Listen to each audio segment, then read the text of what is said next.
Pare, não role mais. Ontem meu vizinho João se enforcou. 46 anos, 2 faculdades completas, um apartamento no Morumbi.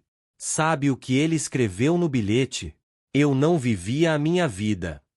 Por 46 anos, ele seguiu as regras que lhe ensinaram. Seja bonzinho, trabalhe honestamente, espere pela justiça. E depois ele morreu com R$ 200.000 de dívida, uma esposa que o desprezava e a certeza de que havia desperdiçado a vida. E tudo porque ninguém lhe contou as verdadeiras regras do jogo, as mesmas que foram ensinadas nas famílias judaicas por 3.000 anos, mas que são guardadas a 7 chaves para todos os outros. Meu nome é Abraão. Meu bisavô sobreviveu ao gueto, construiu um império do nada e não nos deixou dinheiro. Ele nos deixou conhecimento. 15 verdades cruéis que foram transmitidas em nossa família de geração em geração. E hoje vou quebrar meu voto de silêncio. Por quê? Porque vejo pessoas ao meu redor caindo por ignorância das leis básicas da vida. Pessoas como João, que tinha tudo para ser feliz, mas morreu com um nó na garganta e outro no pescoço. Pessoas que seguem cartilhas criadas por quem nunca precisou lutar pela própria sobrevivência. Pessoas que esperam que a vida seja justa, que o trabalho honesto seja recompensado, que a bondade seja valorizada, e morrem esperando. Mas antes de revelar a primeira regra, faça 3 coisas agora mesmo. Primeiro, inscreva-se no canal e ative o sininho. Segundo, escreva um número de 1 a 50 nos comentários. Esse é o número da regra que você sente que está arruinando sua vida neste exato momento. Vou responder pessoalmente aos primeiros 100 comentários e dar conselhos pessoais direto do Talmud. Terceiro, assista até o final, porque só vou revelar a 15ª regra para aqueles que chegarem até o último minuto. E é essa regra que separa escravos de pessoas livres. Isso vai doer. Tem um ditado na Torá que diz: a verdade dói, mas só através da dor vem a libertação. Você está pronto para deixar de ser uma vítima confortável e se tornar um guerreiro desconfortável? Está pronto para encarar a realidade sem os filtros cor-de-rosa que te venderam desde criança? Está pronto para admitir que tudo o que te ensinaram pode ter sido uma mentira bem intencionada? Então, pronto, vamos lá. Regra número 1. Ninguém virá para te salvar. Nas famílias judaicas, essa é a primeira coisa que dizem a uma criança quando ela começa a entender as palavras. Nem a mãe, nem o pai, nem Deus, nem o Estado. Ninguém vai te salvar. Você pode rezar, pode esperar, pode ter esperança, mas até você se levantar e andar, você vai apodrecer onde caiu. Eu sei que isso dói. Eu sei que te ensinaram o contrário. Te disseram que se você fosse bonzinho, alguém ia notar. Te disseram que se você trabalhasse duro, alguém ia te valorizar. Te disseram que Deus ajuda quem cedo madruga, que o universo conspira a favor de quem acredita, que tudo tem seu tempo. Mentiras piedosas, anestésicos para manter você quieto enquanto a vida passa. Meu tio Shimuel sobreviveu ao Holocausto. Ele tinha 17 anos quando foi levado para o campo de concentração.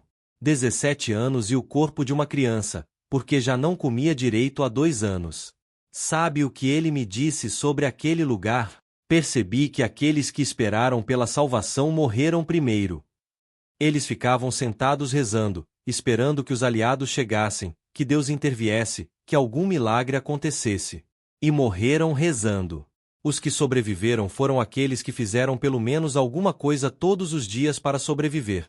Esconder uma migalha de pão debaixo da língua, encontrar um gole extra de água lambendo o orvalho das paredes, aguentar por mais um segundo quando cada célula do corpo gritava para desistir.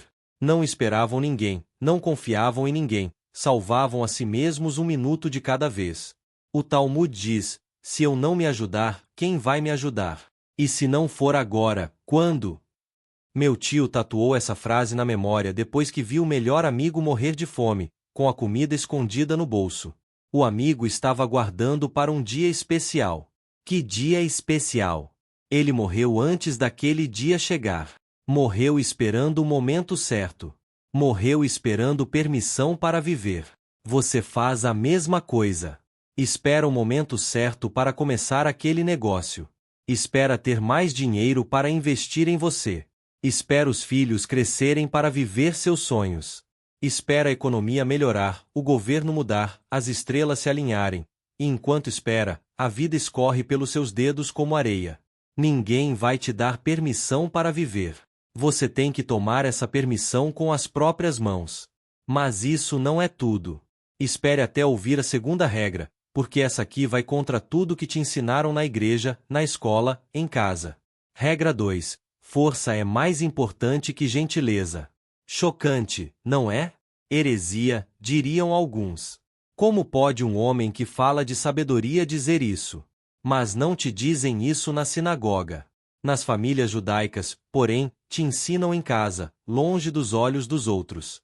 Seja gentil, mas primeiro seja forte, porque um fraco gentil é apenas uma vítima conveniente, uma ovelha bonzinha que facilita o trabalho do lobo.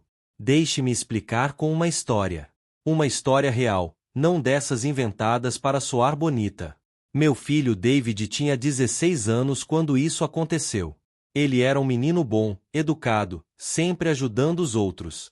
Um dia chegou em casa com o nariz quebrado, o olho roxo, o lábio partido.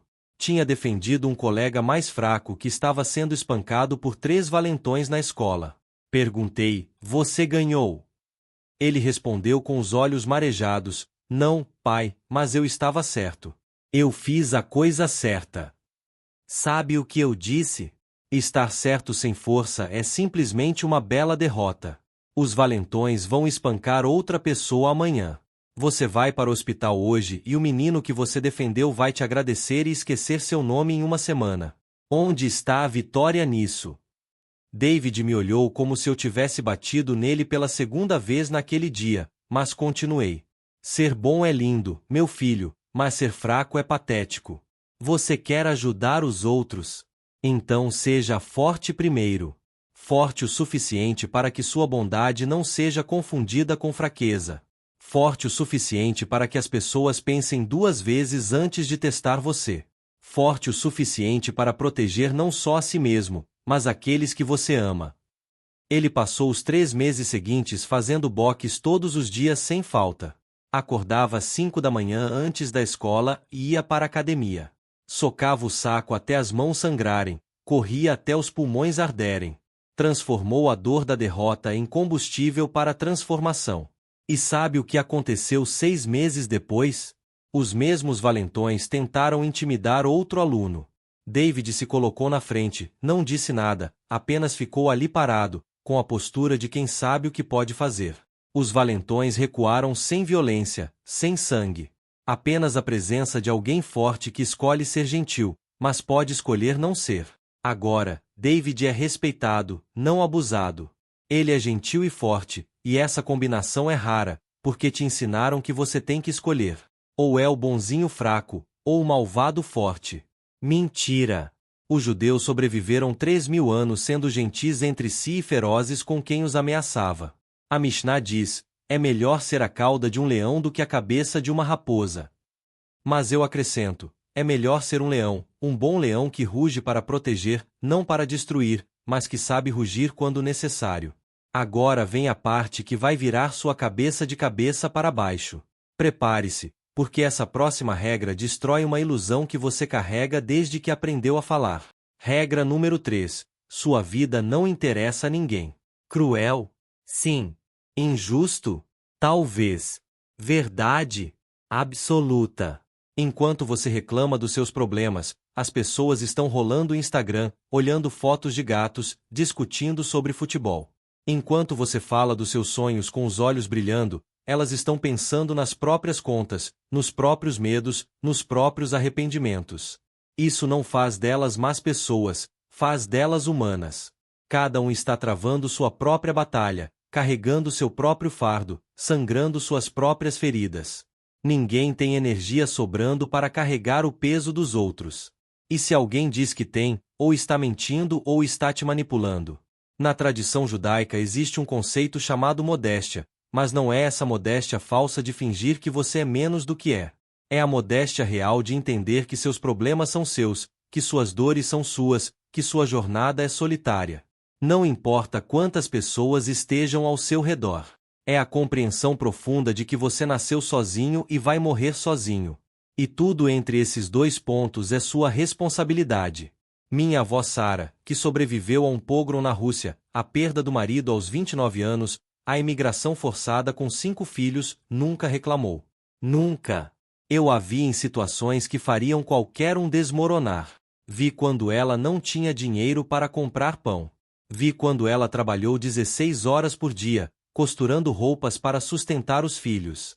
Vi quando descobriu que tinha câncer e escolheu continuar trabalhando em vez de se tratar, porque não queria ser um fardo. Perguntei a ela uma vez já adulto: vovó, por que você nunca reclamou? Porque nunca pediu ajuda. Porque nunca chorou na frente dos outros. Ela me olhou com aqueles olhos que tinham visto demais, vivido demais, sobrevivido demais e disse: Abraão, quem se importa com as lágrimas de uma velha judia? Todo mundo tem seus próprios problemas. Eu apenas fiz o que tinha que fazer todos os dias em silêncio. E quando o dia acabava, eu agradecia por ter sobrevivido mais um dia.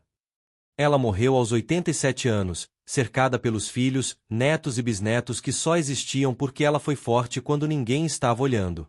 Porque ela não esperou compaixão, porque ela entendeu que a vida não lhe devia nada, mas ela devia tudo a si mesma. Então, pare de esperar que as pessoas percebam sua dor. Pare de esperar que alguém pergunte se você está bem. Pare de esperar reconhecimento, validação, aplausos. Escreva agora mesmo nos comentários: estou parando de esperar por compaixão. Esse é o primeiro passo para a verdadeira força. Porque só quando você para de esperar dos outros é que começa a exigir de si mesmo. E quando você exige de si mesmo, quando para de terceirizar sua felicidade, sua paz, seu sucesso, algo mágico acontece. Você se torna imbatível. Não porque nada pode te derrubar, mas porque você aprendeu a se levantar sozinho. Agora vamos falar de algo que te ensinaram a odiar, a desprezar, a fingir que não importa. Vamos falar de dinheiro. Regra número 4. O dinheiro responde a tudo. Sim, eu sei que te ensinaram que o dinheiro é a raiz de todos os males, que é mais fácil um camelo passar pelo buraco de uma agulha do que um rico entrar no reino dos céus, que os pobres são abençoados, que a riqueza corrompe. Que o importante é ter um coração puro. Tudo mentira. Mentiras bonitas contadas por quem quer te manter pobre e obediente. O Talmud, que foi escrito por homens que realmente entendiam a vida, diz algo completamente diferente. Onde não há farinha, não há Torá. Tradução: sem dinheiro para comer, você não consegue estudar. Sem dinheiro para se proteger, você vira vítima. Sem dinheiro para ajudar os outros, sua bondade é só teoria. Sem dinheiro, você não é livre. Você não está protegido. Você não pode escolher. Você é escravo das circunstâncias. Meu bisavô costumava dizer algo que escandalizava os vizinhos: um pobre justo é meio justo. As pessoas sussurravam horrorizadas. Como ele pode dizer isso? A justiça não depende do dinheiro. Mas ele explicava: como você pode doar para a caridade se mal tem para comer? Como você pode educar seus filhos se não tem dinheiro para livros? Como você pode ser independente no seu julgamento se precisa agradar o patrão para não perder o emprego? Como você pode ajudar alguém quando você mesmo está afogando? Parece cínico? Eu entendo. Te ensinaram que espiritualidade e dinheiro são opostos, que você tem que escolher entre ser rico ou ser bom. Mais uma mentira conveniente. Tente ser espiritual quando não tiver nada para sustentar sua família. Tente meditar quando seus filhos estão com fome. Tente ser zen quando o senhorio está batendo na porta, cobrando o aluguel atrasado. Espiritualidade de barriga vazia é hipocrisia de barriga cheia. Os judeus entendem isso há milênios. Por isso fomos comerciantes, banqueiros, empreendedores. Não por ganância, mas por sobrevivência. Porque aprendemos que em qualquer lugar que fossemos podiam nos tirar a terra, podiam queimar nossas casas, podiam até matar nossos corpos, mas não podiam tirar nosso conhecimento e nossa capacidade de gerar riqueza. Essas eram as únicas coisas verdadeiramente nossas. E aqui está o segredo que os rabinos sussurram apenas para os seus. Dinheiro não é tudo, mas a falta dele é: dinheiro não compra felicidade, mas compra opções. E opções são liberdade. Liberdade para escolher onde viver, como viver, com quem viver. Liberdade para dizer não a trabalhos que destroem sua alma. Liberdade para ajudar quem você ama. Liberdade para perseguir seus sonhos sem pedir permissão a ninguém. Então, pare de romantizar a pobreza. Pare de fingir que dinheiro não importa. Ele importa. Importa muito. E quanto mais rápido você aceitar isso, mais rápido vai parar de se sabotar financeiramente com crenças que não são suas. Mas aqui está o que realmente importa. E é sobre isso que até mesmo os rabinos preferem ficar em silêncio, porque essa próxima verdade é tão dura que a maioria das pessoas prefere viver na ilusão a enfrentá-la. Regra número 5. O amor não é garantido. Nem pelos pais, nem pelos filhos, nem por Deus. Chocante, devastador, bem-vindo à realidade. Nas famílias judaicas não se diz, eu te amo 100 vezes por dia. Não porque não amamos, mas porque entendemos que amor não são palavras repetidas até perderem o significado. Amor é escolha. E essa escolha precisa ser renovada todos os dias. E nem sempre é. Por quê? Porque amor não são palavras. Amor é uma escolha. E essa escolha pode mudar. As pessoas mudam, as circunstâncias mudam, os sentimentos mudam. E aquele amor que você achava eterno, garantido, imutável, pode simplesmente evaporar como orvalho sob o sol do meio-dia. Meu pai amava meu irmão mais velho mais do que a mim. Isso era óbvio. Não é que ele não me amasse, mas havia uma preferência clara, inegável. O irmão era mais parecido com ele, mais brilhante, mais carismático. Eu era o filho do meio, esquecível, sempre na sombra. Sabe o que eu fiz? Poderia ter implorado por amor. Poderia ter me tornado o palhaço da família, fazendo qualquer coisa para conseguir um olhar de aprovação. Poderia ter me tornado amargo, ressentido, destruído por dentro. Mas não fiz nada disso. Eu me construí sem esperar nada dele. Construí minha própria vida, meus próprios sucessos, minha própria identidade, que não dependia da aprovação de ninguém. E algo interessante aconteceu.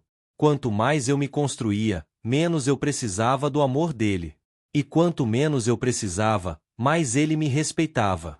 E quando meu pai estava morrendo, deitado naquela cama de hospital, com tubo saindo de todos os lados, ele não chamou meu irmão, o favorito. Ele me chamou. Segurou minha mão com aquela força que não deveria mais ter e disse: Abraão, você se tornou o que eu queria ser. Forte, independente, completo. Seu irmão ainda precisa de aprovação. Você não precisa de nada de ninguém. O amor chegou, mas eu já não precisava mais dele para me sentir completo. E essa é a grande ironia. O amor vem quando você não precisa mais dele para sobreviver. Quando você está completo sozinho, as pessoas querem estar perto de você. Quando você está desesperado por amor, as pessoas fogem de você. Então, pare de implorar por amor de quem quer que seja. Construa-se primeiro. Torne-se alguém que você mesmo admiraria. E então o amor virá, ou não virá. E se não vier, você estará bem de qualquer jeito, porque você é suficiente. Agora, prepare-se. O que vou dizer agora vai contra tudo que te ensinaram sobre sonhos, esperança e pensamento positivo. E vai libertar você de uma das maiores mentiras do século. Regra número 6. Sonhar sem ação é uma mentira. Havia uma placa pendurada na sinagoga da minha infância, logo acima da entrada. Todos passavam por ela, mas poucos realmente liam. Dizia: reze como se tudo dependesse de Deus. Haja como se tudo dependesse de você. Essa é a abordagem judaica em uma frase. Deus não gosta de gente preguiçosa que fica esperando milagres. Ele gosta de gente que faz acontecer e pede bênção para o trabalho. Tenho um primo, Moisés. Não estou inventando o nome. Ele realmente se chamava Moisés. E a ironia não passa despercebida. Durante 20 anos, ele sonhou em abrir um restaurante. 20 anos. Ele tinha cadernos cheios de receitas, plantas do restaurante perfeito, nomes criativos, cardápios elaborados. Ele falava sobre isso em todo encontro de família. Alguém perguntava o que tinha de novo. Ele começava: estou pensando no restaurante, sabe? Ele traçou planos detalhados, criou cardápio completo com entrada, prato principal, sobremesa. Procurou o local perfeito em 3 bairros diferentes.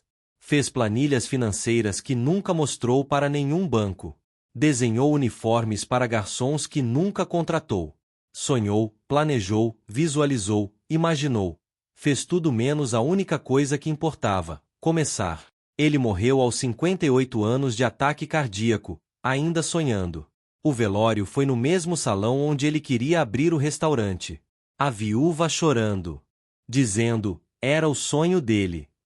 Como se sonho fosse suficiente, como se intenção contasse para alguma coisa no final. Sabe quem estava no velório? O vizinho dele, Raim. Raim tinha sido demitido de um emprego estável na mesma época que Moisés começou a sonhar com o restaurante. Sabe o que Raim fez? Não sonhou, não planejou, não esperou o momento perfeito. Comprou uma barraca de falafel usada, colocou numa esquina movimentada e começou a vender no dia seguinte. A comida não era perfeita, a localização não era ideal, ele não tinha capital inicial, experiência ou garantia nenhuma de sucesso. Mas ele fez. E errou. E aprendeu. E melhorou. E em 6 meses tinha 2 barracas. Em alguns anos, um pequeno restaurante. Em 5 anos, 3 restaurantes. Hoje, 15 anos depois, ele tem uma rede de 30 lojas espalhadas pela cidade. 30. Enquanto Moisés ainda estava esperando o momento certo, Raim já tinha falhado e recomeçado 5 vezes. A diferença entre eles? Raim entendeu que ação imperfeita vale 1000 vezes mais que planejamento perfeito. Moisés esperou ter tudo certo antes de começar. Raim começou errado e foi se corrigindo no caminho. Moisés morreu com um sonho. Raim construiu um legado. Aqui está a sua tarefa. E não é para amanhã, é para hoje. Daqui a 1 hora no máximo. Depois de assistir a este vídeo, você vai dar um passo concreto em direção ao seu objetivo. Não um passo mental, um passo real. Uma ligação que você está adiando, um e-mail que você está enrolando para enviar, uma inscrição que você está postergando, uma conversa difícil que você está evitando. Uma ação. Uma única ação que prove para você mesmo que você não é só mais um sonhador. E escreva nos comentários: eu consegui. Não me conte o que você vai fazer. Me conte o que você fez. Porque intenção não conta. Planejamento não conta. Só ação conta. Vamos ver quantos de vocês são reais e quantos são apenas sonhadores com Wi-Fi. Agora vamos falar sobre algo que está destruindo você lentamente todos os dias, sem que você perceba: suas próprias emoções. Regra 7. Suas emoções, seu problema. Você sabe por que os judeus sobreviveram a milhares de anos de perseguição? Enquanto outros povos desapareceram, foram assimilados, perderam sua identidade, nós continuamos existindo. Sabe o segredo? Aprendemos a controlar nossas emoções, a não ser escravos delas, a não deixar que sentimentos temporários ditem decisões permanentes. O Talmud faz uma pergunta: quem é um herói? E a resposta não é aquele que vence 1000 inimigos. A resposta é aquele que vence sua própria paixão. O verdadeiro campo de batalha não está lá fora, está aqui dentro. Entre o que você sente e o que você faz. Entre o impulso e a ação. Entre a emoção e a decisão. Vou lhe contar uma história que vai te mostrar o poder de controlar suas emoções. Meu sócio roubou 5 milhões de mim e fugiu para Israel. 5 milhões. Você ouviu direito. Não foi um mal-entendido. Não foi um erro contábil. Foi roubo deliberado, planejado, executado com precisão cirúrgica. Ele esvaziou nossas contas no dia que eu estava fora, pegou um avião e desapareceu. Quando descobri, minha esposa soluçou, gritou, quebrou coisas. Ela exigiu vingança. Queria que eu processasse, que denunciasse, que perseguisse, que destruísse aquele homem. Ela queria sangue. Eu entendo. É a reação natural. É o que qualquer pessoa normal sentiria. Raiva, ódio, desejo de retribuição. Mas eu disse: Raquel, lágrimas não vão trazer o dinheiro de volta. Raiva não vai alimentar as crianças. Vingança não vai pagar as contas. Ela me olhou como se eu tivesse enlouquecido. Como você pode ser tão frio? Como você pode não sentir nada? Mas eu sentia. Sentia tudo. A traição queimava como ácido. A raiva pulsava como tambor de guerra. O desejo de vingança sussurrava promessas doces no meu ouvido. Mas em vez de obedecer essas emoções, eu as observei, as reconheci, as agradeci até, porque mostravam que eu era humano. E então as coloquei de lado e fiz o que precisava ser feito. Em vez de perseguir o ladrão, eu construí um novo negócio. Em vez de gastar energia, tempo e dinheiro em advogados e processos, eu investi tudo em recomeçar. Em vez de olhar para trás com raiva, olhei para frente com determinação. 3 anos depois, eu tinha ganhado 10 vezes mais do que ele tinha roubado. 10 vezes. E sabe o que aconteceu com ele? Morreu de câncer 2 anos depois, sozinho, isolado, gastando dinheiro roubado em tratamentos que não funcionaram. Sem a minha raiva, sem a minha maldição, sem eu fazer absolutamente nada contra ele. A vida resolveu tudo sozinha. E aqui está a lição. Emoções são informação, não instrução. Elas te dizem o que você está sentindo, mas não te dizem o que fazer. Você sente raiva. Ótimo! Informação recebida. Algo não está certo. Mas entre sentir raiva e agir com raiva, existe um espaço. E nesse espaço mora a liberdade. A liberdade de escolher sua resposta, de não ser escravo dos seus sentimentos. Porque se você age toda vez que sente algo, você não está no controle. Seus hormônios estão no controle. Suas emoções estão no controle. Você é apenas um boneco reagindo a estímulos. Mas se você sente, reconhece, escolhe, aí você é livre. Aí você é senhor de si mesmo. Agora, preste atenção. A próxima regra é tão urgente que cada segundo que você perde lendo isso, você está provando que ela está certa. Regra número 8. Amanhã será tarde demais. Sabedoria judaica que deveria estar gravada na testa de cada pessoa. Não diga, vou aprender quando tiver tempo. Talvez não haja tempo. Nós, judeus, sempre vivemos com as malas prontas na porta, literalmente. Meus avós tinham uma mala pequena debaixo da cama, sempre pronta, com documentos, joias e algumas roupas. Por quê? Porque sabíamos que o amanhã poderia não chegar. Porque havíamos aprendido da pior forma possível que tudo pode acabar em uma noite. Essa paranoia salvou vidas. Enquanto outros vizinhos diziam, isso nunca vai acontecer aqui, meus avós estavam prontos. E quando aconteceu, e sempre acontecia, eles já estavam saindo pela porta, enquanto outros ainda estavam decidindo o que levar. Minha tia Miriam adiou sua viagem a Jerusalém por 40 anos. 40 anos. Desde que era jovem dizia que iria, mas sempre tinha uma desculpa. Quando as crianças crescerem, era a primeira. Quando eu tiver mais dinheiro, era a segunda. Quando minha saúde melhorar, era a terceira. Quando eu me aposentar, era a quarta. Sempre quando, nunca agora. Ela morreu uma semana antes de finalmente comprar as passagens. Uma semana. 72 anos de vida, 40 anos de sonho e morreu uma semana antes de realizá-lo. No velório, encontraram o folheto da agência de viagens na bolsa dela. Ela tinha finalmente decidido. Finalmente estava pronta. Mas a vida não esperou ela estar pronta. Há um ditado nas famílias judaicas que meu avô repetia sempre que alguém dizia, vou fazer isso amanhã. Hoje. Não seja covarde. Não amanhã. Não na segunda-feira. Não quando tiver tempo, dinheiro, coragem, companhia. Hoje. Agora. Porque o amanhã é uma promessa que ninguém pode garantir. Você acha que tem tempo. Você acha que pode adiar. Você acha que sempre haverá uma próxima oportunidade. Mas a vida não funciona assim. A vida é agora. Este segundo. Este momento. E ele já passou enquanto você lia esta frase. E mais um. E mais um. E você nunca mais vai recuperá-los.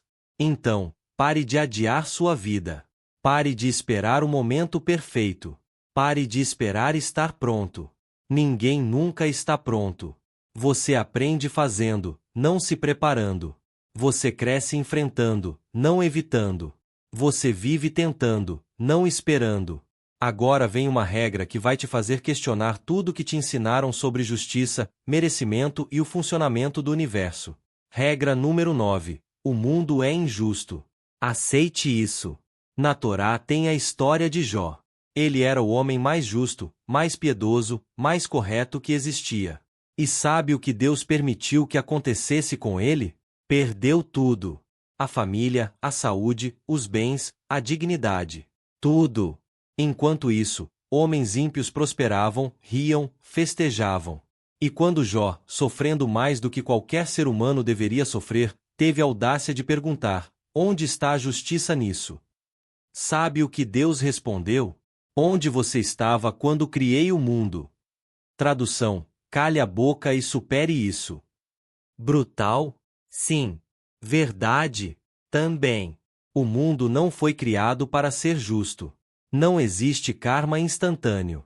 Não existe justiça divina garantida.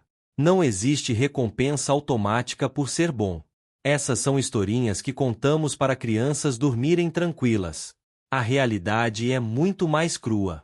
Meu avô fugiu de um pogrom na Rússia. Seu irmão, um bêbado inútil que batia na esposa e negligenciava os filhos, ficou para trás porque estava dormindo uma bebedeira. O avô assumiu que ele tinha morrido.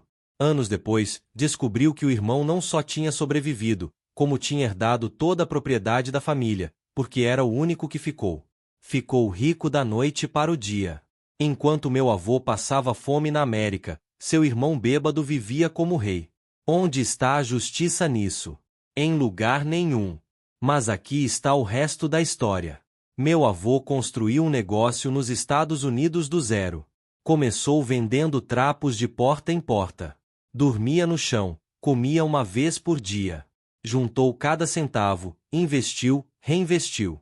Em 20 anos tinha 5 lojas. Em 40 anos era um dos homens mais respeitados da comunidade.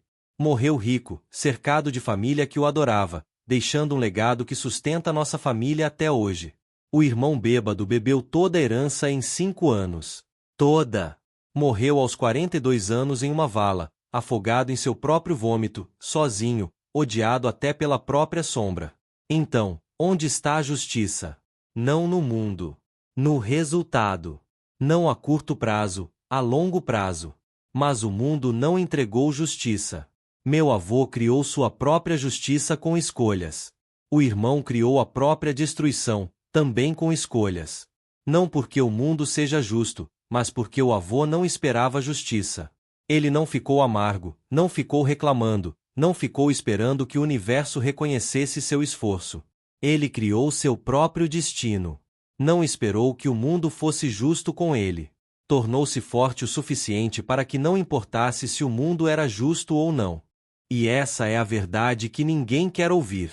Reclamar de injustiça é a ocupação favorita dos fracos. Os fortes não esperam justiça, eles criam resultados. Ponto. Agora vem uma regra que vai te fazer olhar no espelho e não gostar do que vê. Mas é necessária. Necessária e libertadora. Regra número 10. Você se cria ou se destrói todos os dias com cada escolha. No Yom Kippur, o dia mais sagrado do calendário judaico, tem uma parte da cerimônia que impressiona até os não religiosos.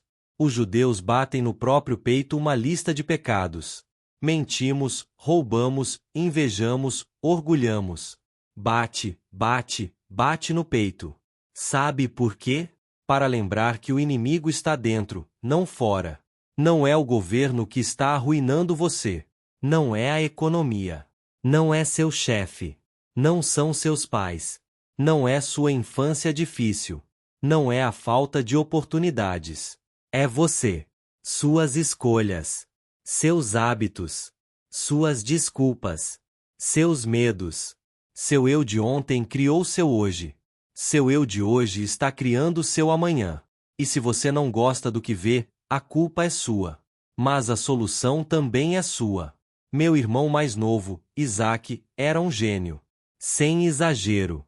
Aos 15 anos, ele resolvia problemas matemáticos de nível universitário de cabeça. Professores diziam que ele seria o próximo grande cientista.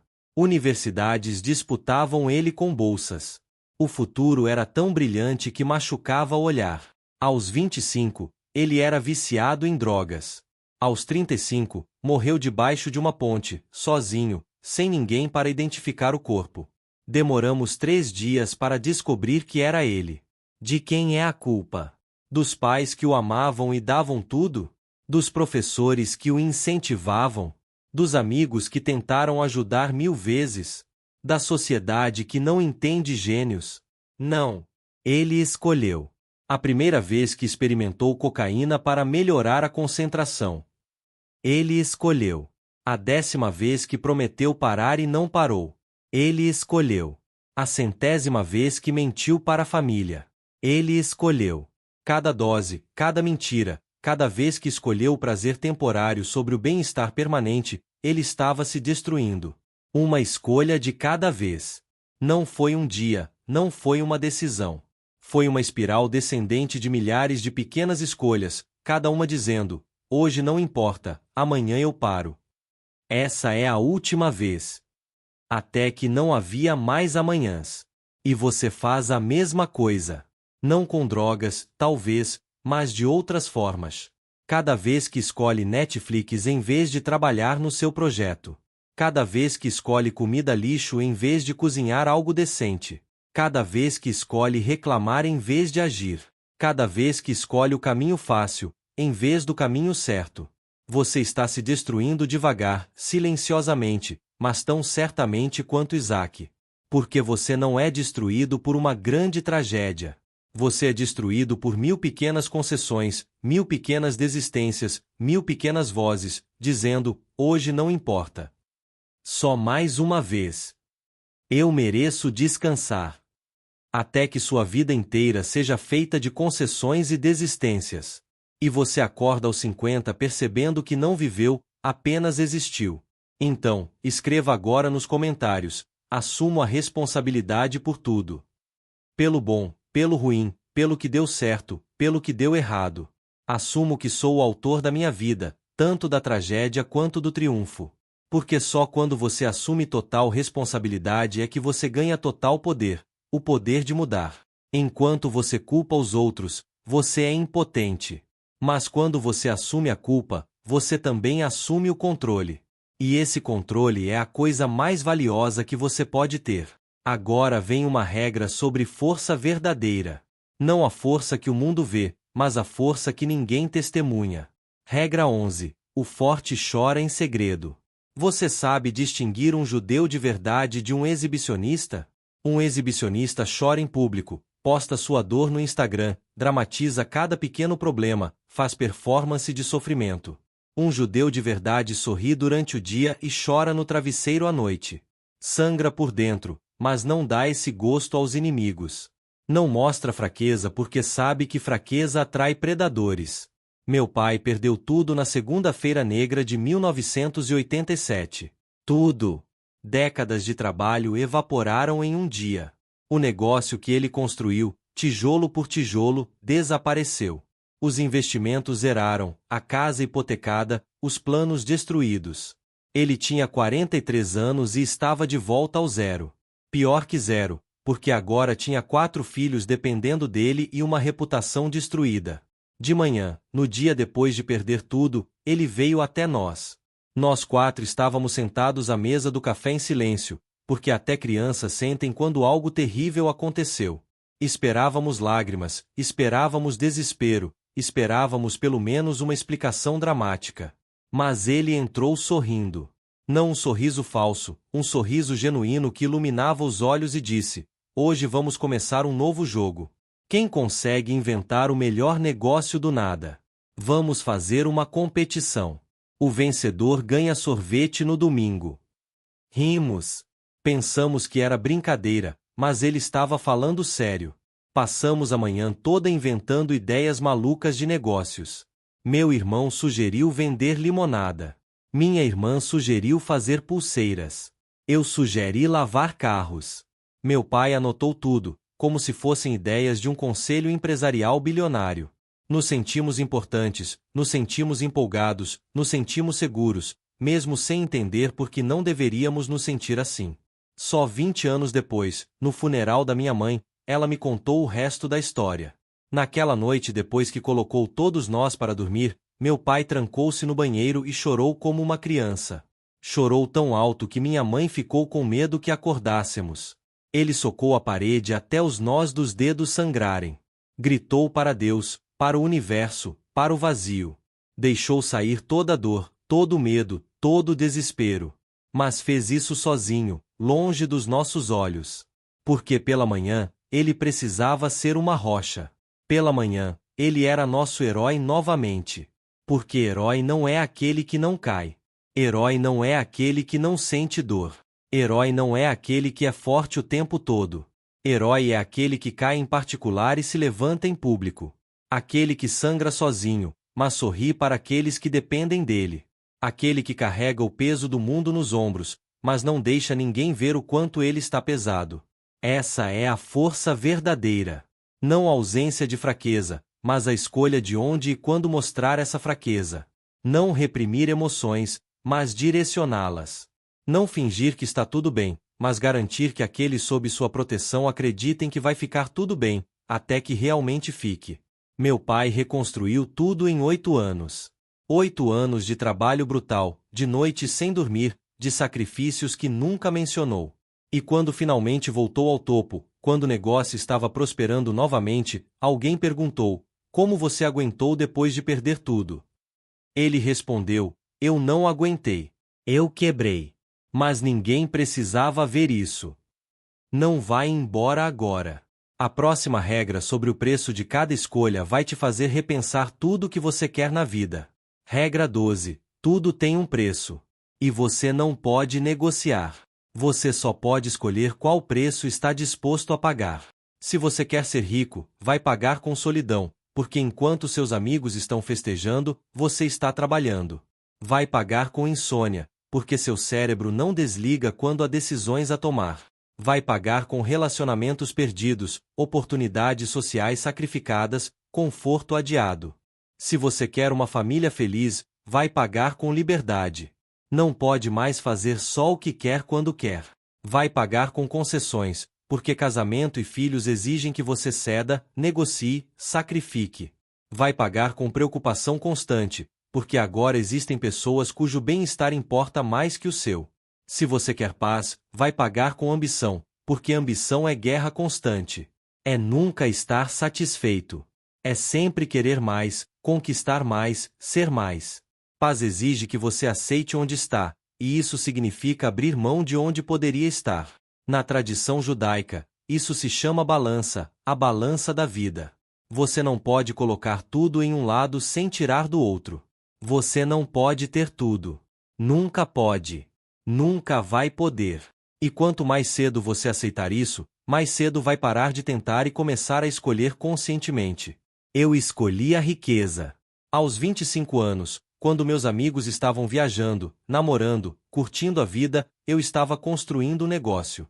Trabalhava 16 horas por dia, acordava às 5 da manhã, dormia no escritório. Perdi amizades porque nunca tinha tempo. Perdi relacionamentos porque estava casado com o trabalho. Perdi experiências que nunca vou recuperar. E quando finalmente me casei e tive filhos, pensei que poderia ter tudo: família e riqueza, trabalho e presença. Eu estava errado. Sabe quanto paguei pela riqueza que construí? Não vi meus filhos crescerem. Literalmente. O primeiro passo do meu filho mais velho, eu estava em uma reunião. A primeira palavra da minha filha, eu estava viajando a negócios. O primeiro dia de escola deles, eu estava fechando um contrato. As apresentações escolares, as festas de aniversário, os momentos pequenos que constroem uma infância, eu perdi todos. Minha esposa gravava vídeos para mim. Eu assistia no avião, no hotel, entre reuniões. Via meus filhos crescerem através de telas. Eles me ligavam, diziam: papai, quando você volta? E eu sempre respondia: logo, meu amor. Mas logo eram semanas, logo eram meses.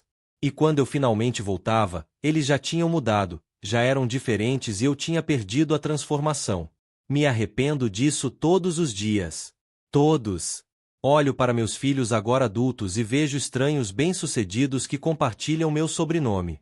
Eles me respeitam, me admiram até, mas não me conhecem. E eu não os conheço, porque conhecer alguém exige tempo, e tempo era o que eu não tinha. Eu mudaria? A resposta que todo mundo espera é sim. O arrependimento que todo pai bem-sucedido deveria sentir. Mas não mudaria, porque graças à minha escolha, meus filhos nunca conheceram fome, nunca sentiram o medo de não ter o que comer no dia seguinte, nunca foram humilhados por pobreza, nunca tiveram que abandonar sonhos porque não havia dinheiro para realizá-los. Eles estudaram nas melhores escolas, viajaram pelo mundo, tiveram oportunidades que eu só sonhei em ter. Eu paguei com a infância deles pelo futuro deles. Paguei com minha presença pela prosperidade deles. É cruel? Sim. É injusto? Talvez. É honesto? Absolutamente. Porque essa é a verdade que ninguém quer admitir. Todo sucesso tem um preço e alguém sempre paga.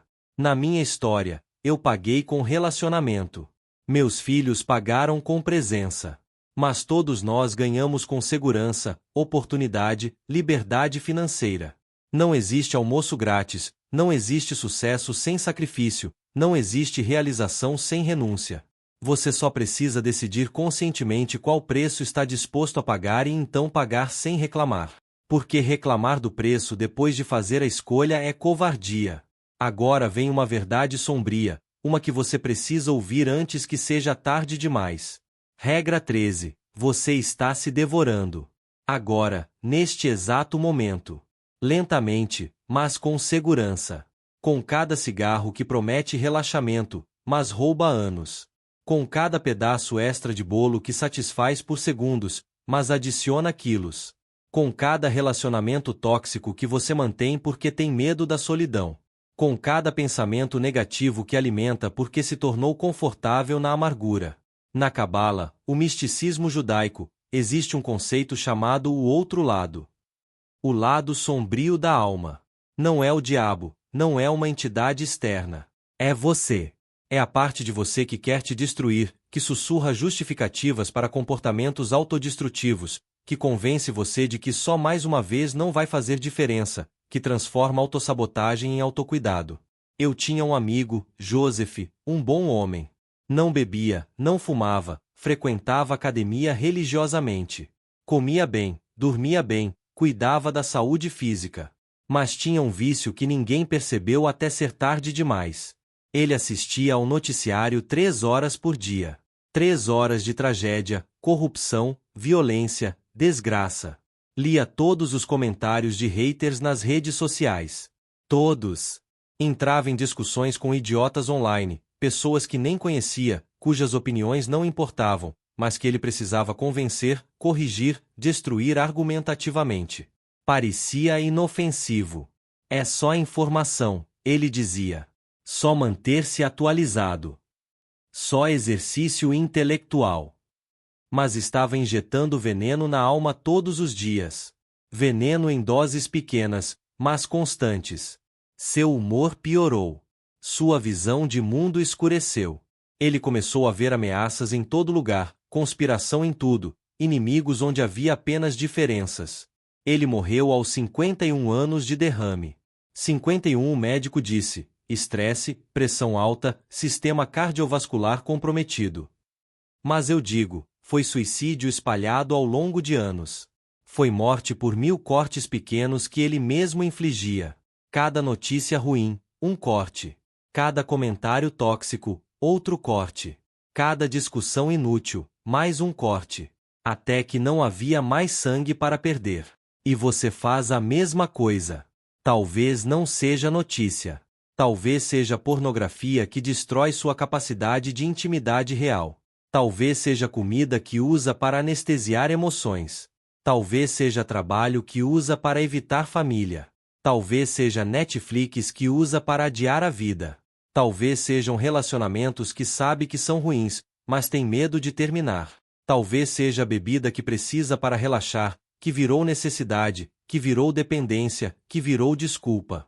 Você está tomando pequenas doses de veneno todos os dias e achando que é normal, achando que todo mundo faz isso, achando que não tem consequências, porque as consequências não são imediatas.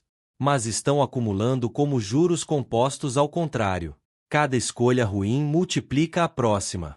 Cada vez que você se autossabota, fica mais fácil fazer de novo.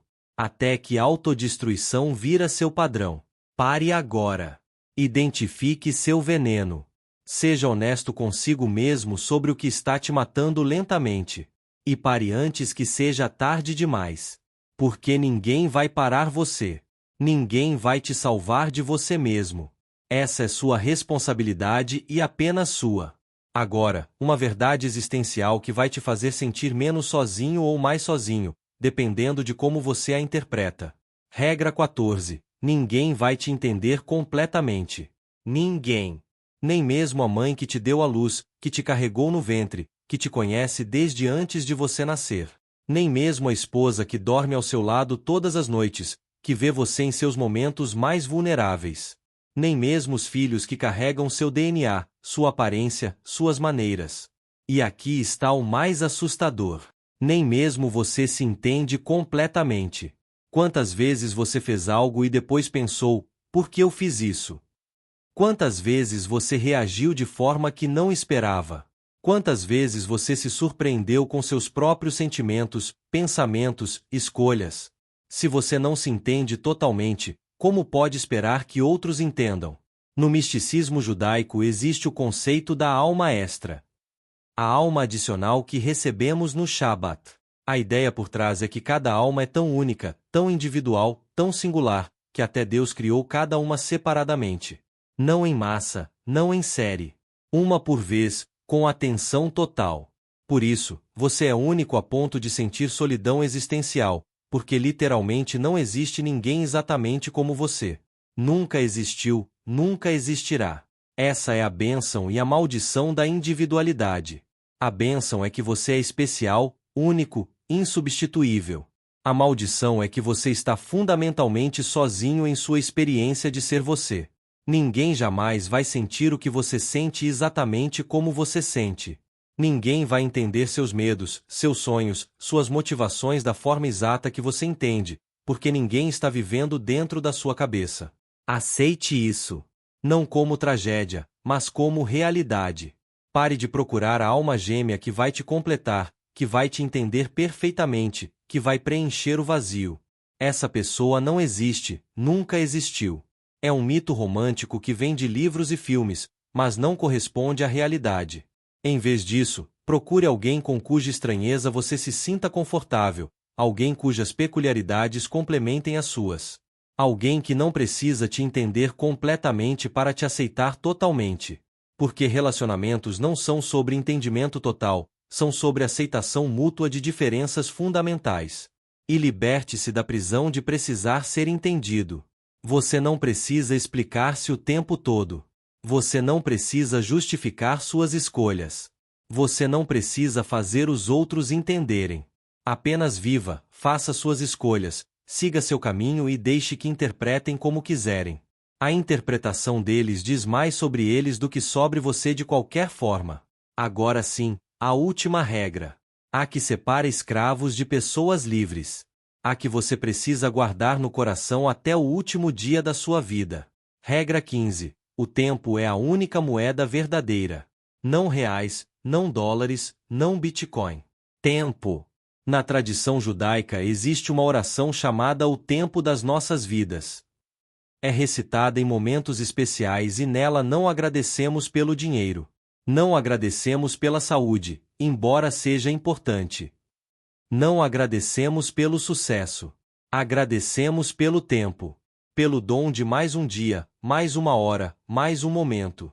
Porque tempo é a única coisa que você não pode comprar, não pode roubar, não pode emprestar, não pode recuperar. É dado em quantidades desconhecidas e é gasto em tempo real, quer você perceba ou não. Você sabe quanto tempo lhe resta? Não, ninguém sabe. Pode ser 60 anos, pode ser 60 dias, pode ser 60 segundos. Vou lhe mostrar algo perturbador. Pegue sua idade agora. Subtraia de 75, que é a expectativa média de vida. Multiplique por 365. Esse é o número médio de dias que lhe restam. Talvez menos se sua saúde não for boa. Talvez mais se você tiver sorte. Mas provavelmente por aí. Agora subtraia 1/3, porque é quanto você vai passar dormindo. Não vivendo, dormindo. Subtraia outro quarto, porque é quanto tempo você vai passar trabalhando para outra pessoa, construindo o sonho de outro alguém. O que resta? Migalhas. E você as desperdiça, assistindo ao TikTok, rolando Instagram, discutindo com idiotas que nunca vai conhecer, reclamando de coisas que não pode mudar, adiando coisas que deveria fazer, assistindo TV, jogando jogos, fazendo qualquer coisa, exceto viver deliberadamente. Meu bisavô, antes de morrer aos 89 anos, me chamou, segurou minha mão com aquela força surpreendente que às vezes vem nos últimos dias e disse: Abraão, eu vivi 89 anos, mas a vida de verdade, a vida que importa, durou apenas 5. 5 anos em que eu estava realmente presente, realmente vivo, realmente fazendo o que importava. O resto foi existência, foi passar o tempo, foi deixar a vida acontecer, em vez de fazer a vida acontecer. Ele chorou. Um homem de 89 anos, que sobreviveu ao gueto, que construiu o império, que criou família, chorou como criança e disse: Não repita meus erros. Não espere estar velho para perceber que desperdiçou a vida. Viva agora. Não amanhã. Não quando se aposentar. Não quando tiver mais dinheiro. Agora. Eu não repeti os erros dele. Vivi intensamente, imperfeitamente, mas deliberadamente. Cada escolha consciente, cada dia com propósito. Não deixei a vida me acontecer. Eu aconteci com a vida. E vocês? Vocês estão vivendo ou apenas existindo? Estão fazendo escolhas ou deixando as circunstâncias escolherem por vocês? Estão gastando seu tempo em coisas que importam ou em distrações que anestesiam? Essas 15 regras não são filosofia, não são teoria, não são ideias bonitas para discutir em jantares. Este é um guia para a sobrevivência em um mundo que não foi criado para sua felicidade. O mundo foi criado para testá-lo, para ver se você é forte o suficiente para criar sua própria felicidade. Você ou passa por esse teste com dignidade ou se quebra como meu vizinho João, que tinha tudo, mas morreu com nada, porque ninguém lhe contou as regras verdadeiras. O Talmud contém um último pedaço de sabedoria que quero compartilhar. Onde não há pessoas, tente ser humano. É uma frase linda, mas eu acrescento: primeiro, torne-se você mesmo. Durão, honesto, proativo, responsável, forte. Porque você não pode dar o que não tem. Você não pode ser luz para outro se está apagado por dentro. Você não pode salvar alguém se está afogando. Construa-se primeiro. Torne-se imbatível. Não porque nada pode te derrubar, mas porque você aprendeu a se levantar sozinho. Torne-se a pessoa que você gostaria de conhecer, o pai que gostaria de ter tido, o amigo que precisou, mas não encontrou, o líder que admiraria. E então, somente então, ajude outros a fazerem o mesmo. Se este vídeo lhe furou as defesas, se estas palavras chegaram até onde você não deixa ninguém chegar, inscreva-se no canal agora mesmo. Clique no sininho, porque no próximo vídeo vou compartilhar 7 segredos judaicos de manipulação. Como reconhecer quando estão manipulando você, como se proteger, como usar essas técnicas de forma ética. Esse conhecimento custou o sangue da minha família. Foi aprendido em guetos, campos de concentração, perseguições. Foi refinado ao longo de 3.000 anos. E eu vou entregar de graça para você. Comente abaixo o número da regra que mais te impactou. De 1 a 15. Qual delas te atingiu? Qual delas expôs uma verdade que você estava evitando? E mais importante, adicione uma ação que você realizará na próxima hora. Não amanhã. Não na segunda-feira. Não quando estiver pronto. Hoje. Agora. Nas próximas 60 minutos. Uma ligação, um e-mail, uma conversa, uma decisão. Algo, qualquer coisa que prove para você mesmo que você não é só mais um sonhador, assistindo vídeos e achando que isso conta como progresso. E lembre-se do ditado judaico: se não for agora, quando? Se não for você, quem? Você está esperando o quê? Permissão? Ninguém vai dar. O momento certo nunca vai chegar. Estar pronto? Você nunca vai estar. A vida é agora. Este segundo. Este momento. E ele já passou enquanto você hesitava. Não deixe mais segundos escaparem. Última tarefa, a mais importante.